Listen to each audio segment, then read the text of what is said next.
Hello, magandang hapon po. At nandito naman tayo pagpatuloy natin ang nangyari, development sa tungkol sa expose natin, exclusive expose na kung saan natumbok natin ang natumbok natin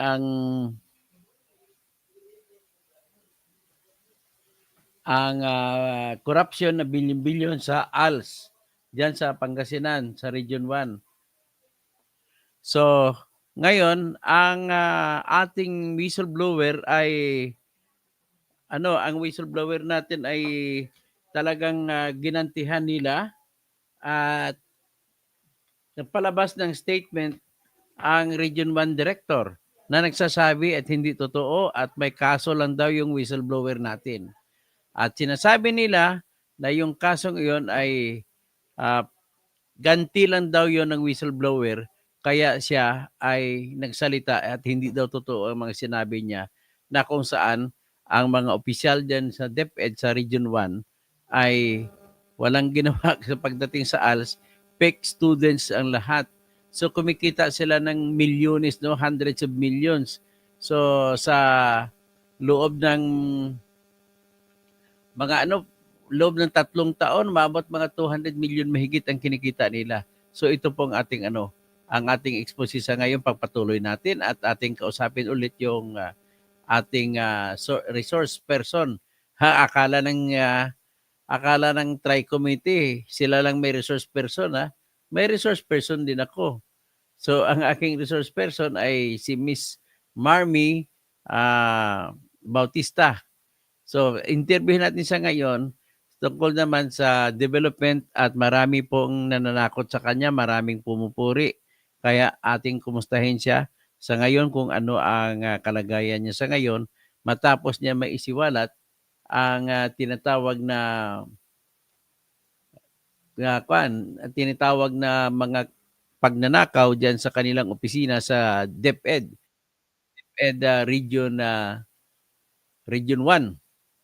O, ikokontakin muna natin si Marmy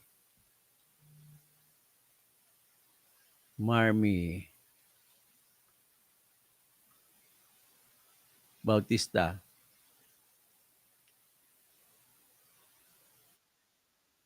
Ito na. Paki-click mo lang yan.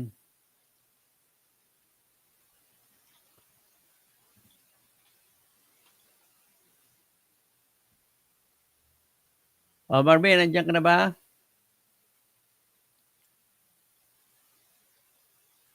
Nandiyan ka na ba, Marmy? Click mo na. Ayun, nakita mo na. Click mo na yung ating invitation.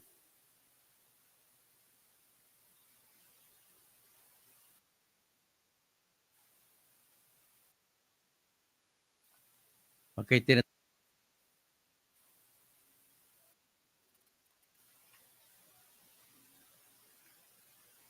click na, click na. Click mo na, click. I-click mo na. Okay, okay.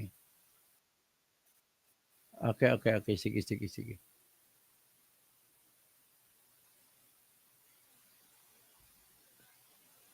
Okay, tinawagan ko na siya. Sandali lang daw.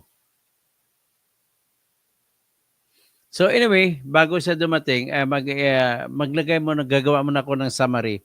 Ano bang istoryang ito? Ang istoryang ito po ay nagsimula sa uh, sinampang reklamo ng isang principal diyan sa Pangasinan, doon sa San Fabian Integrated School.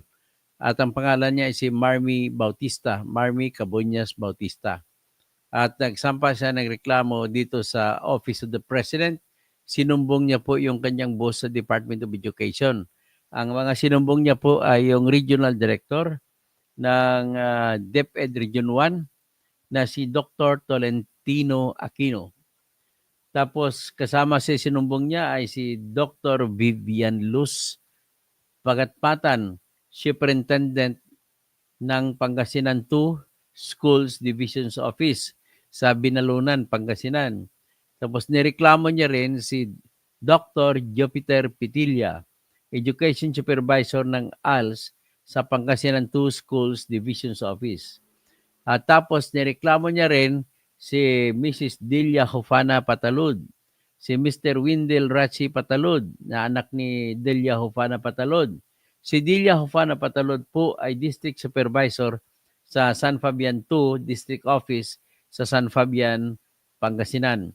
Si Mr. Windel Rachi H. Patalud or Hofana Patalud ay teacher na at anak ni Delia Patalud. At ang isa pang sinumbong ay si Roverlyn Castronuevo na runner ng mga uh, pwede na natin sabihin na mga namimiki na mga AL students. At kasama din sa kutsabahan dito si Mr. Mark Lester R. Angeles. Siya yung CEO or Chief Executive Officer ng Kingsville Academy sa Umingan, Pangasinan at sa Kingsville Advanced School System sa Tayug, Pangasinan. So, bengi Persperes sa mga kabalin ko, bengi sa mga Ilocano diyan sa Pangasinan at naimbag rabim sa mga kapsat ko diyan.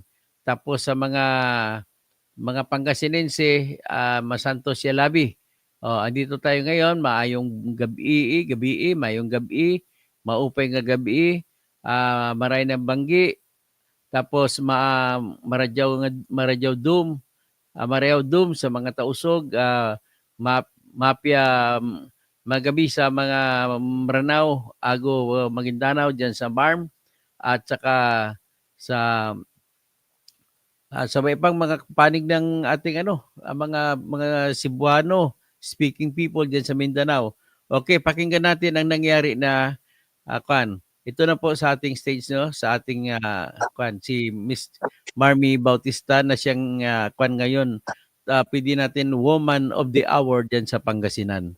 At dahil sa kanya ay nagulo ang buong Region 1 Department of Education. Biro mo, no less than the Director of Region 1 Department of Education ang nagpalabas ng statement. Kasama ako sa binabanggit at sinasabi din si Mrs. Marmy Cabonyas Bautista na siya po nagsiwalat na whistleblower at ang pinag-usapan dito po ay kumikita po yung mga boss niya ng maraming pera. At mula po sila sa pamamagitan ng pag-i-enroll, fake enrollment ng mga estudyante doon sa sa senior high school.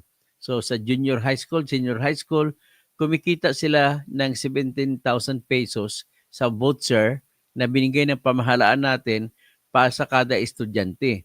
So ang sistema nila, kunwari nag-enroll yung mga estudyante na galing sa out of school youth na naging gumraduate sa grade 10 ALS at ipapasok sa grade 11 at grade 12.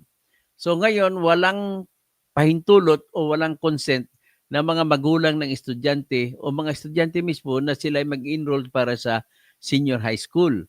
So, hindi nila alam na naka-enroll pala sila at kahit hindi nila alam, kumikita naman po ang school ng 17,000 kada estudyante.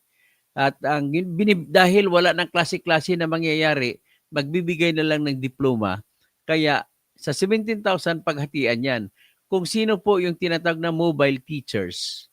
Ang tawag po sa mobile teachers, yan ang mga teacher na umiikot-ikot na pumupunta sa mga kanayunan natin, mga barangay, mga kabukiran, o kabundukan pa kung minsan. Makikita nyo kung minsan yung mga teacher naglalakad ilang kilometro, mapuntahan lang yung mga bata na walang kakayahan pumunta sa school. Mula yan sa elementary na ALS at saka high school na ALS. So sila itong mga mobile teachers. Mobile kung tawagin kasi wala silang fixed na eskwelahan. Nagkaklase po sila sa ilalim ng mga punong mangga, huwag naman sa ilalim ng punong kamatis, no?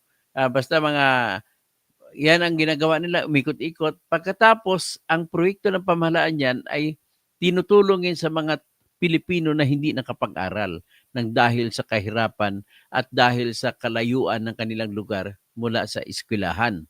So, ang magandang programa kung ito ay napapatupad ng husto. at least dadami po ang mga ating estudyante na out of school youth kung tawagin ay makakaroon ng edukasyon.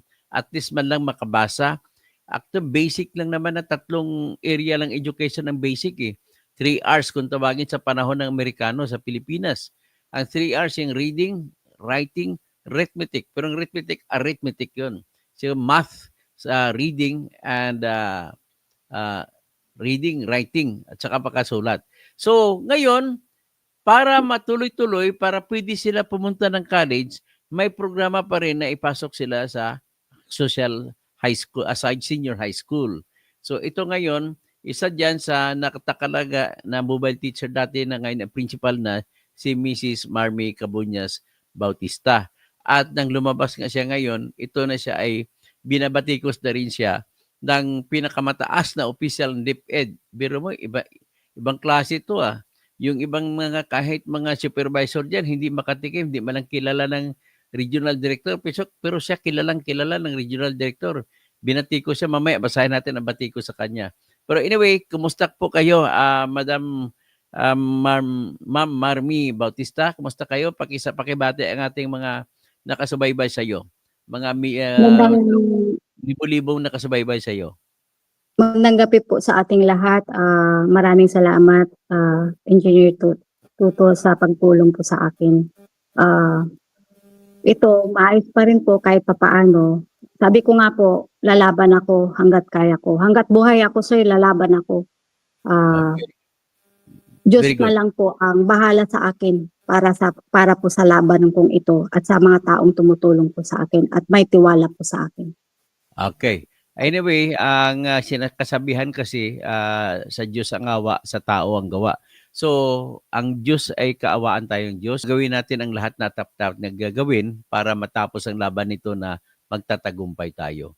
Itong labang ito, sa ganang akin, inialay ko to sa buong Pilipinas, sa lahat ng mga Pilipino na nalalagay ngayon sa isang pagsusulit kung talagang alam na ba nila bumoto kung sino ang tamang iboboto.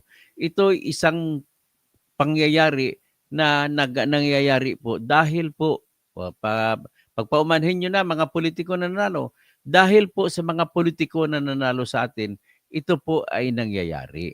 Kasi kung magaling silang politiko, kung ano kasi ang politiko ngayon, nakikita ko nasusukat na sa pagbibigay ng ayuda. Hindi po yan ang kailangan ng bayan. Kailangan ng bayan, trabaho. Para kung may bigay ng trabaho at maayos na edukasyon.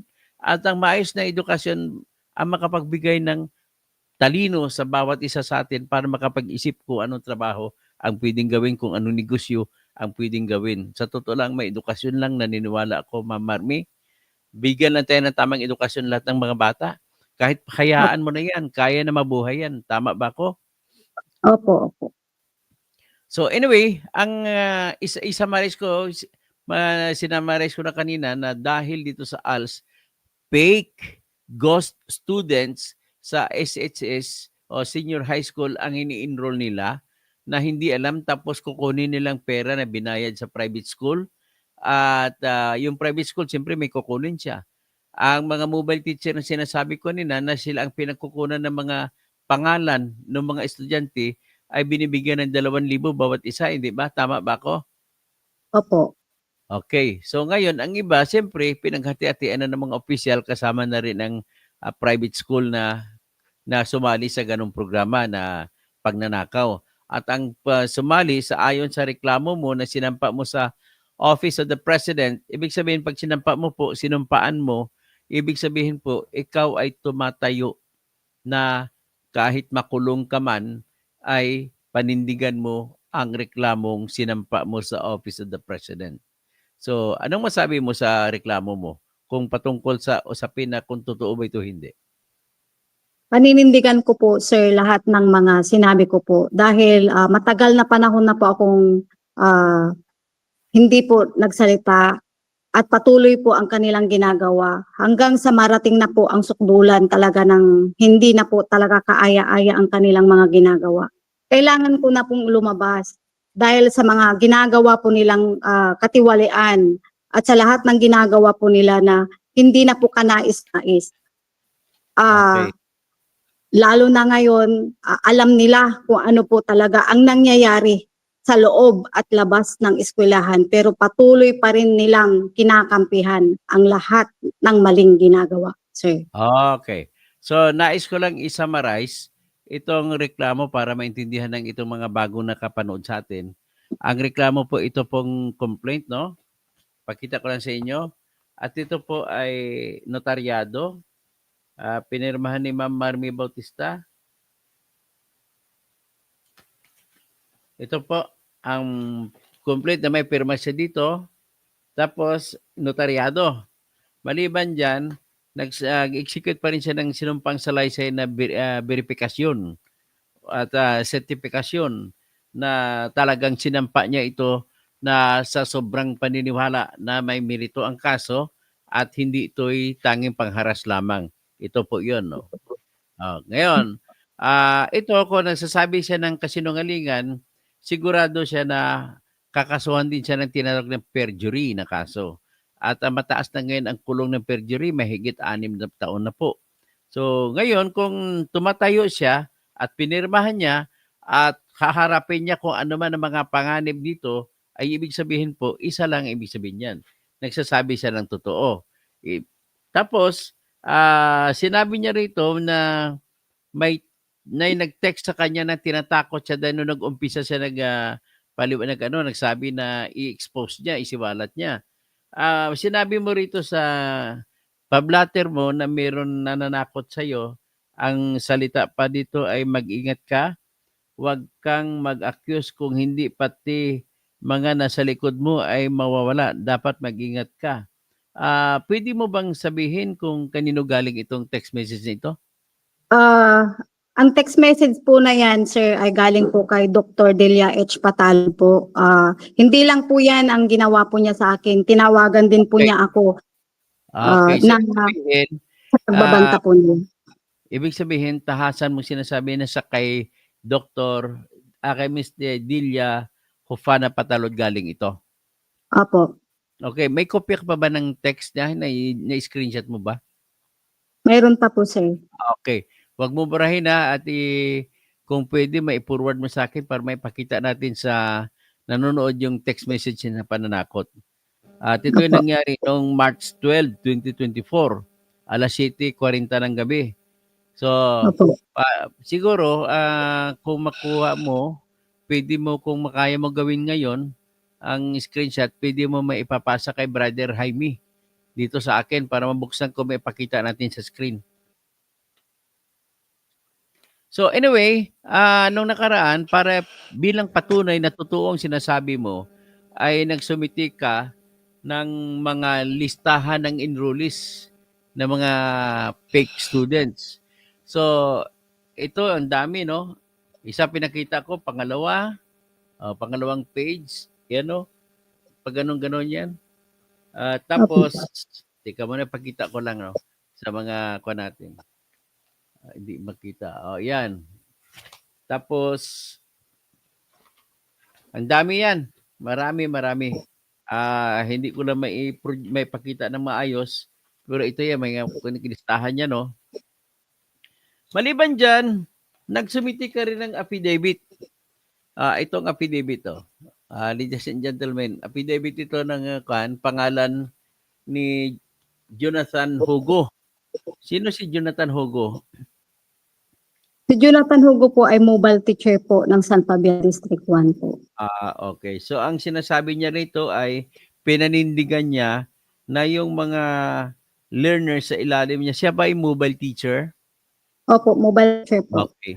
So, mga estudyante, ano sinabi niya sa mga estudyante niya? Siya bang nag-enroll? Binigay po niya lahat ng mga dokumento po kay Wendell Raci Patalod at Madam Delia H. Patalod. Okay. So, tapos, nang binigay niya yung dokumento doon mga estudyante niya, ano nangyari?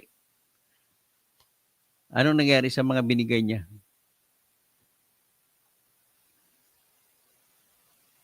Ay, nag-freeze siya? Nawala ka?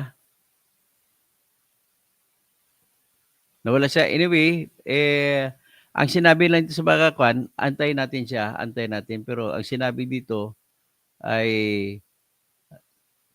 na ano, nang binigay ni Sir Hugo ang i-remove natin. Ano ba ito?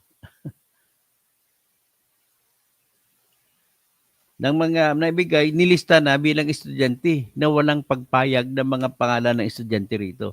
At kinukulimbat nila yung bayad ng gobyerno sa butcher ay binubulsa na nila. So palabasin nila na may estudyante na nag-aral at kunin yung bayad ng gobyerno sa private school. So ang dami-dami dito. Dali lang ha.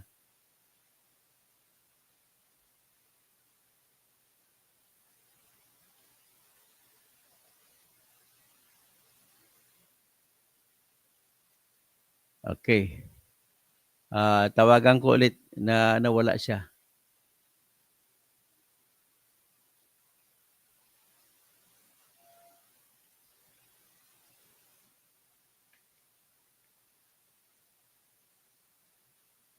Tatawagan ko na siya ulit.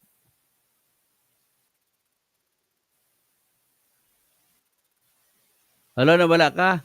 Balik ka ulit. Click mo ulit. Paki-click mo ulit yung kuwan ko, yung kanina kinlik mo para pumasok ka ulit.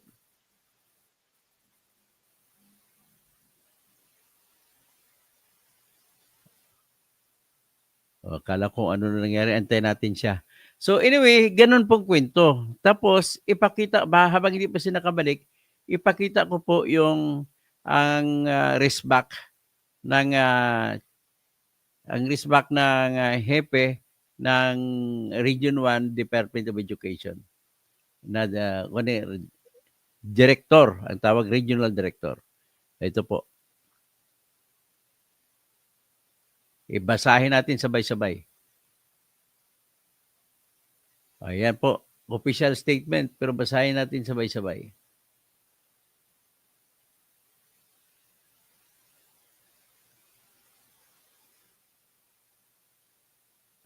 So, yan yan ang official statement.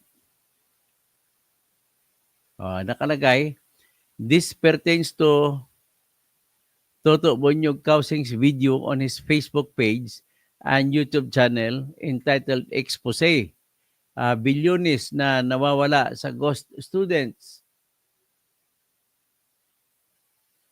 sa ALS, Alternative Learning System sa Pangasinan. So the video reports an alleged thievery. Inulit niya lang yung mga sinabi ko. Tapos, sa dulo, dininay nila. The office vehemently vehemently and strongly denies in its totality the unfounded, baseless, malicious, concocted, blatant lies and accusations thrown and bombarded against the DepEd personnel. These concocted lies detailed in the complaint are a product of Miss Bautista's imaginative and misguided mind, purposely seeking to destroy, defame, and taint the good reputation that we have earned and to tarnish the image of her own Department of Education as a whole. It is important to inform the public that this complaint filed with the OP, as reported, is only the tip of the iceberg. Ms. Bautista has filed several criminal and administrative complaints not only against us, but almost all teachers in their school. These criminal cases were dismissed while others are still pending investigation. She also withdrew the administrative cases against her teachers in exchange for monetary consideration. Tapos ito pa. And nonetheless, this office would like to inform the department, stakeholders, and public that even before the filing of the said malicious complaint, the regional office as well as the division offices have conducted monitoring on private schools participating in the government assistance and subsidies program in compliance with Memorandum OUF 2024-0956, which was received by the office on November 27, 2024. A list of private schools participating in ASC ang ASC Elementary School and SHS Bolsa Program was submitted. So in other words, yung sulat po nila ay ano pa, device not connected. Ulit siya.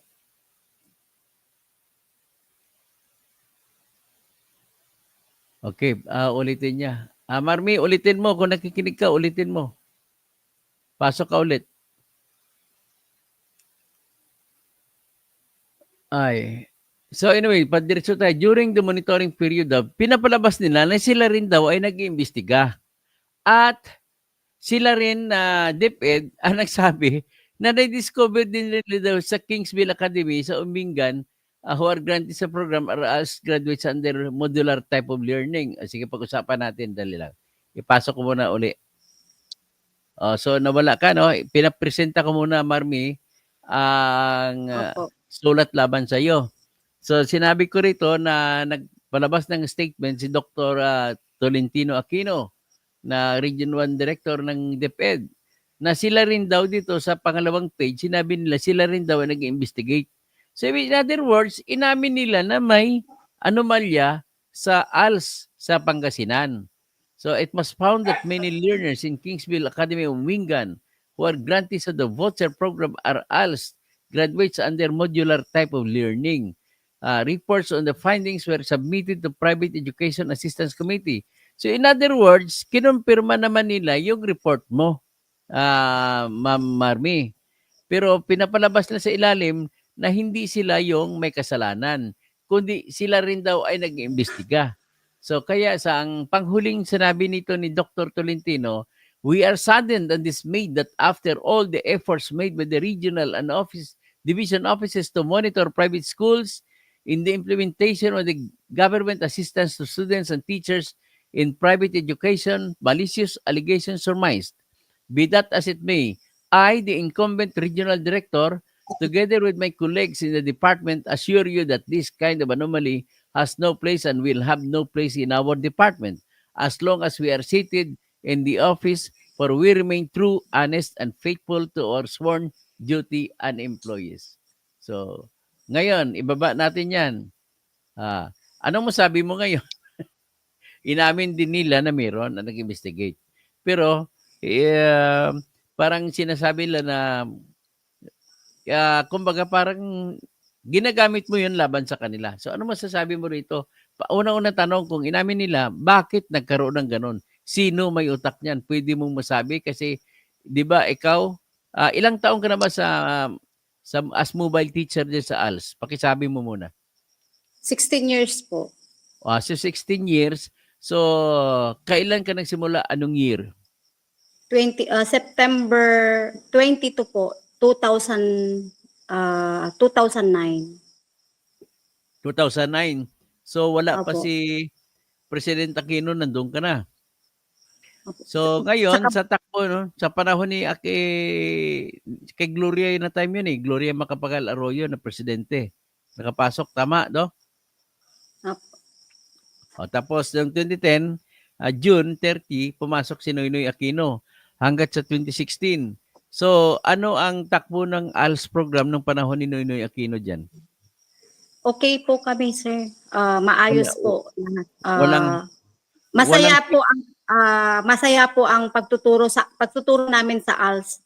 Okay. Nagkaguroon lang po ng hindi Sige na muna. maganda, sir. Dali lang. So panahon ni Noynoy Aquino masaya, walang nakawa na nangyari, walang fake students. Wala po. Okay, panahon ni Duterte nagsimula 2016 ng June 30. So sabi mo hanggang 21. So hanggang 2020 wala pang nangyaring masama. 2020 mayroon na po yun, sir. So, Nag-start na po 2020. yung 2020, sir. Okay. So ngayon, kung nag-start ng 2020, ang isa lang ang may connection diyan. Panahon yun ng tinatawag na enhanced community quarantine dahil sa COVID. So hindi kayo makapunta sa schools. Opo. Paano nyo ginagawa yung ALS na yung panahon ng COVID? Nagbibigay pa rin kami, sir, through online po sa mga bata po namin. Lahat po, mayroon naman. Okay. So ngayon, kung online, kung walang load mga cellphone ng mga bata, mga estudyante, paano ginagawa nyo? Nagbibigay po kami ng modules, sir. Modules pa rin po ang module system na lang. Opo. Oo. So kung walang ano, siyempre mga mahirap naman mga nanay, tatay ng mga bata na 'yan at wala ring cellphone, kahit cellphone mahirap din makabili. 'Yan din ang Opo. dahilan dahil wala silang cellphone ay biktima sila ng mga propaganda ng mga politiko na hindi maayos. So anyway, proceed tayo. Noong 2020 sabi mo nagsimula, sino nagsimula niyan? Nakita mo, ibig mo ba sabihin nagsimula ng pag-enroll na fake na hindi walang estudyante nag-enroll pero pinapalabas na may nag-enroll? Yun po yung ano, yung pinakagrabe po na nangyari doon sa 2020 po. Kasi nga sir, hiniram po nila yung MIS listing po namin, Okay. Ano yung MIS MIS listing? Management Information System po ng mga learners po namin ng ALS. Hiniram po yun ni Okay. Wendy Rasi Patalod at Ikaw Madam muna. Delia Patalod. Okay, bakit kanino hiniram pala? Hiniram po yun kay Ma'am Aurora Fabia, Jonathan Hugo po yung Sino yun? MIS. Si Sino Jonathan yun? Hugo po, Oh, siya po si yung mobile teacher po. sa mga mobile teacher. So yung Okay. MIS ay siya ang may tala, opisina na may hawak ng record sa mga estudyante ng ALS. Ako po kasi may hawak doon dati sir, pero nung naging principal po ako, ibinigay ko po yun na listahan o binigay ko po yun na data kay Jonathan Hugo po sir. Okay. So lahat ng listahan, ilan ba kung estimate mo, ilang estudyante doon sa listahan na yon mayroon? Nasa 700 na mahigit sir kasi ang listahan po na yon ay hawak po niya mula nung nag-umpisa kami na nagturo. So yung sa by year po yun kasi sir, sa isang year na umaabot kami ng 700 kasi bawat isang learner ay bawat isang mobile teacher dapat meron kang 75 na learners per year. Kaya lang Ah, sir sa amin, marami nga po dropouts, hindi naman po kami pwedeng magsabi na, oh, tama na itong 75 kasi naka-75 na po ako. Hindi po ganun. Kaya lahat po, accommodated po lahat ng mga learners. Kahit ilang daan pa po ang papasok sa isang school year, okay lang po yun, sir. ah, Dire-diretso po ang pasok po, sir. so Ang yung enrollment. iklaro ko lang yung kinikwento mong yan, yan yung sa elementary tsaka high school. Opo. Hanggang grade 10, hanggang grade 10. Hanggang grade 1, opo. Tapos pumasok naman yung corruption pag i-enroll na ngayon sa grade 11 tsaka grade 12. Yun ang junior Opo. high school tsaka senior high school. Yung Opo, sir. enrollment na yan, pakiklaro mo, mayroon ba niyang ano, consent o pagpayag ng mga magulang ng estudyante? Sa senior high school po at saka junior high school, wala pong Okay. consent po nga ang Wala. mga magulang at saka learners. Yan po Okay. yung sinasabi ko po na start po nila, hiniram po nila ang data MIS po ng aming Okay. mga learners. Hiniram po nila kasama po doon, nakalagay po kasi doon ang LRN number ng mga estudyante na po yan. In-enroll po nila sa Kingsville na hindi po alam ni Sir Jonathan at Okay. Madam Aurora kasi ang sabi po nila gagamitin yon na mga pangalan sa pagbibigay ng ayuda sa mga bata. Okay. Kaya Okay, po okay. pinahiram. Kasi siyempre po Okay. ayuda, tulong sa mga learners. Okay, ulitin ko lang para klaro sa nakikinig natin na mahigit 700 ang hawak mo ng mga estudyante na mga nag-graduate sa grade 10. So ngayon, ang may hawak ng mga detalye ng mga listahan ng estudyante ay yung MIS. Tapos kinuha na sa MIS ang listahan ng mga nagtapos sa grade 10 at in-enroll nila sa junior high school at senior high school. At in-enroll nila, yun na yung sinasabi mo na wala ng wala ng Sir. Hindi, may mga, hindi ko na naririnig si sir. Hindi mo na ako narinig. Anyway, narinig Ayan po. naman ako ng ano. Nawala po Ibig ako, sir. sabihin lang, ibig sabihin na ang hawak ninyo sa MIS ay mahigit 700 estudyante. Tapos in-enroll lahat yon sa senior high school. Tama? Narinig mo ako? Hindi ko naririnig. Hindi mo ko narinig. So anyway, yun naman ang sasabihin mo. Opo, hindi ko po Siguro, naririnig, sir. Bakit tingnan mo yung ano, yung speaker mo diyan baka hindi mo naka-on ang speaker mo. So anyway, mga katoto, ang sistema rito kinuha yung Sandali. mga records niya ng mga estudyante sa grade 10 na gumraduate para i-enroll sa grade 11 at saka grade 12. At habang ini-enroll nila yon na mga corrupt na mga school officials sa DepEd ay in-enroll nila ito sa Kingsville. Narinig mo na ba ako ngayon? Wala din, mahinang signal niya. So anyway, nang in-enroll sa Kingsville, hindi naman alam, so kung hindi alam, hindi pumapasok. Ibig sabihin, ghost students. So kung ghost students, anong ginagawa nila? So ang ginagawa nila, total wala namang gagawin ng Kingsville, magbibigay ngayon ng Kingsville sa every 17,000 pesos na tinanggap ng Kingsville sa more than 700 hanggang libo-libo na ay binibigay nila dun sa mga opisyal ng DepEd. Sa mga opisyal na DepEd, ang tag 2,000 bawat estudyante ay binibigay doon sa isang teacher, mobile teacher na teacher ng mga estudyante nung sila ay nasa ALS pa. Ang ALS kasi mula grade 13 hanggang grade 7 hanggang grade 10. Kumbaga first year high school, second year high school, third year high school, fourth year high school. So, yung mga estudyante diyan, mga teacher diyan ang tawag mobile teachers. Sila po ang nagtuturo sa ang mga estudyanteng ito po ay hindi po regular students. Sila po ay yung mga out of school youths. Sila po yung mga tricycle driver na mga magsasaka na hindi nakatapos ng high school. So sila ngayon ang tinatarget ng Department of Education para turuan. So ngayon, pag makagraduate na sila as grade 10, papasok na sila ngayon as grade 11 and grade 12. Tapos dyan na ngayon pumasok ang tinatawag na korupsyon. At dahil hindi alam ng mga estudyante na sila ay in-enroll, ang nangyari ay kinukuha na lang 17,000 na bayad. Binubulsa nila. So para walang magreklamo, yung mga mobile teachers na estudyante ng na pinasok ay mga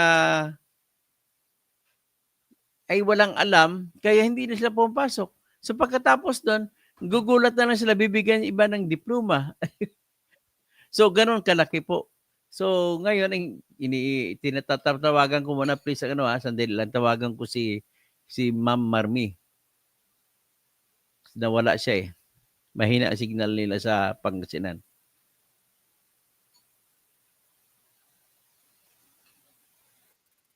Ayan, dinadahil ko, nagre-ring.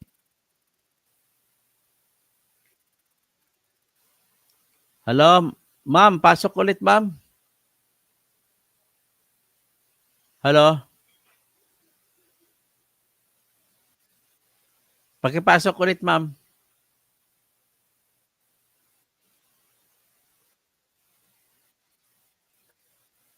Pasok ulit, ma'am. Pakipasok ulit, pakiclick. Antayin kita habang nag-uusap ako. Anyway, abang inantay natin yung ating resource person, resource speaker. Hindi nako-contempt ang resource speaker dito, hindi kagaya sa HUADCOM, sa TRICOM na ngayon. So anyway, ganun po katindi ang korupsyon sa DepEd. So ito ngayon, rumisbak ang regional director.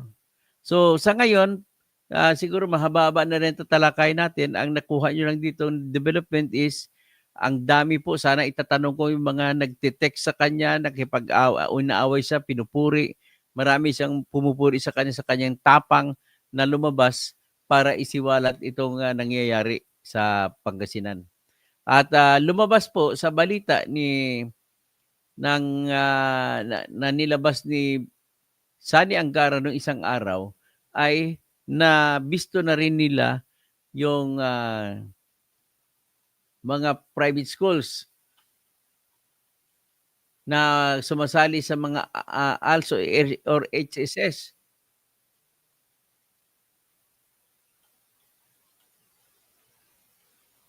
corruption. So, yan may corruption sa senior high school. So, ang iutos ni Kwan, ni Sani Angara, Secretary Sani Angara, ay 12 private school sa buong Pilipinas ang nakikita nila na sumasali dito sa corruption na ito. So matindi talaga, no? Kung may ghost voters, may fake news, mayroon ding fake na mga AL students. So yan ang utos ni Sani Angara. So binalita niya isang araw. So ito, sa National Capital Region, may isang private school na nakikita. Sa Ilocos Region, 2 school. Ito yung nakikita sa tingin ko, ito yung Kingsville College, College at Kingsville, isa pang Advanced Kingsville ang tawag. Tapos sa Bulacan, may 3 school. Sa Tarlac, may isa. Pampanga, isa. Sa Rizal Province, isa. O, papasokin natin ulit siya. Alo, nawala ka. Habang wala ka, Yes, sir. pinisita ko muna tong action ni Angara na nagpa-imbestiga na sa 12 na eskwelahan sa buong Pilipinas. So lumalabas, hindi lang sa Pangasinan ang nangyari yung ganitong pangungurakot. So, to give na ni Dia, ito pala, sinabi ko kanina na nung nawala ka, siguro bumagsak lang signal mo, na maraming pupuri sa'yo, marami ring nagagalit sa'yo. Pwede mo ba sabihin sa atin ngayon, sa aking mga tagapakinig, kung ano mga sinasabi ng mga nagagalit sa'yo? Nagagalit po sila, sir, na sinasabi po nila na hindi po totoo yung mga sinasabi ko. Pati buhay ko, dinadamay nila, kung ano-ano ng mga kasiraan ang pinagsasabi po nila sa akin. Puro na lang kasiraan po na pinagsasabi nila. Okay lang po yun sa akin, sir. Alam ko na po yun, napagdadaanan ko po lahat yan. Kaya tanggap ko na po yan lahat, sir.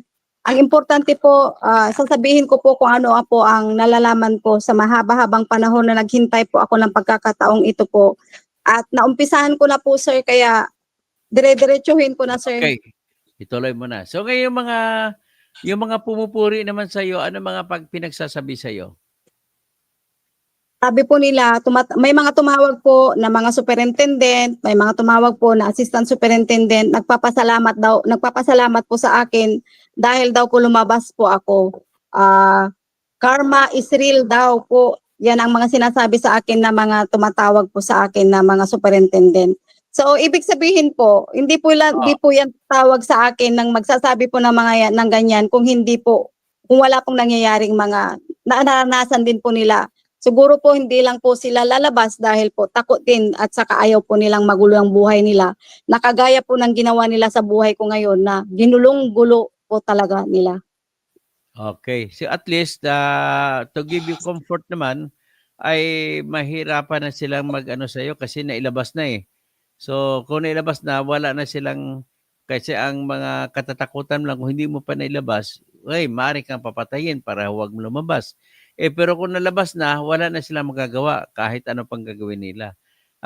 Anyway, medyo maubos ang oras natin. Sa sunod pala na pinangako ko na talakayin sana natin yung ano ang ginawa sa iyo nang matapos na mabisto nila na gumagalaw ka na. Ayun ang pag-usapan natin sa sunod.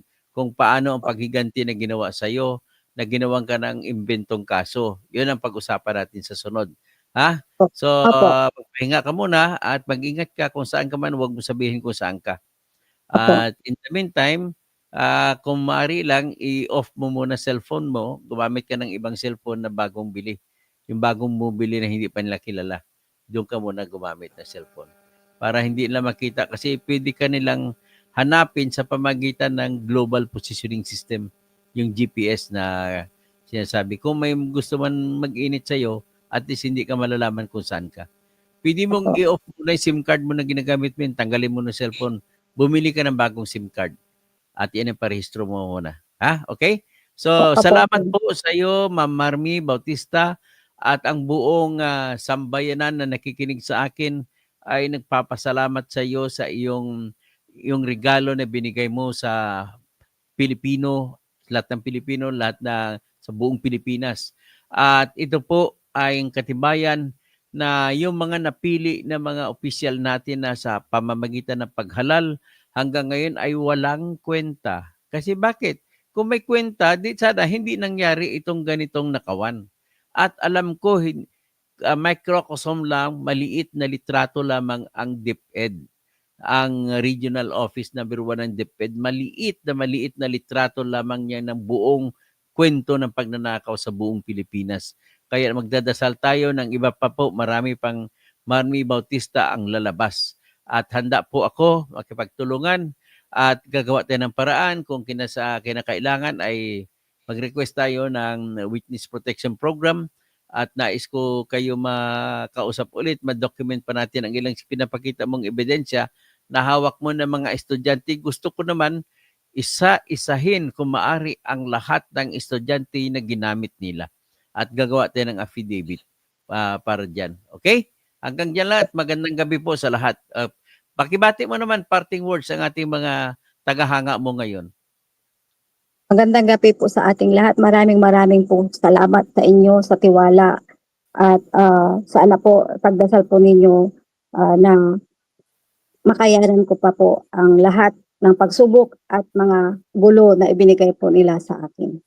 Maraming salamat po. Okay. Maraming salamat. Diyos mabalos, sabi ng mga Bicolano. Oh, kaawaan tayo ng Diyos. Diyos na ang mabalos, Diyos na ang gaganti sa atin ng lahat. Okay? So, magandang gabi po sa inyong lahat. Si Salvador Espinosillo, kawawa naman ng mga AL student. Pinagkakaitan na ng katarungan, pinagkakaitan pa ng mga tiwaling opisyal ng DepEd.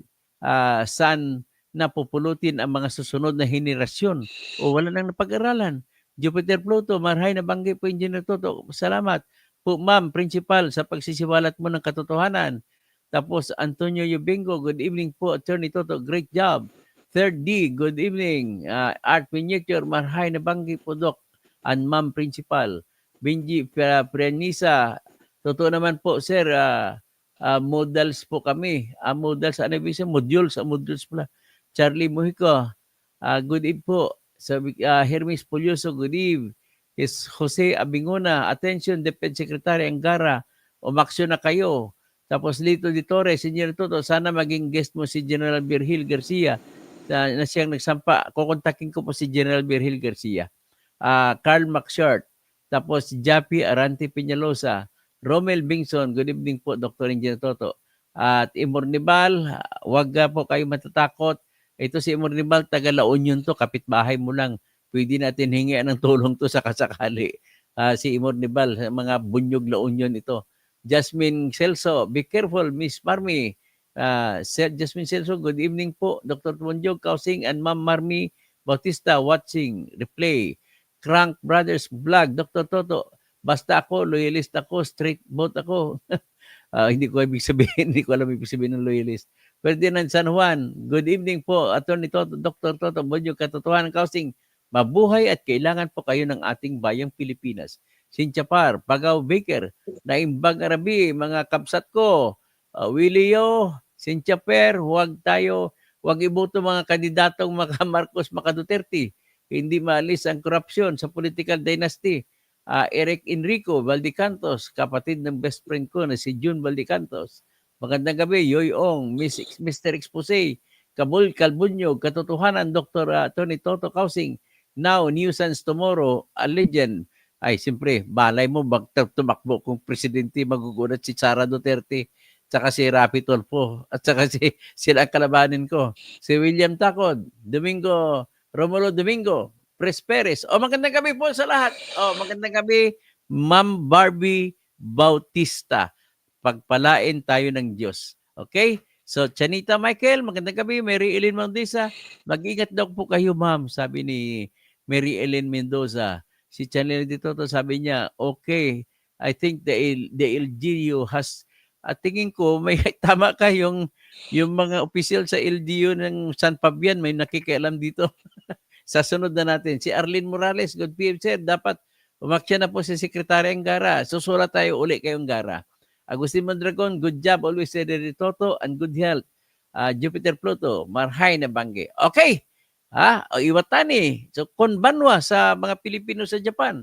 Magandang gabi.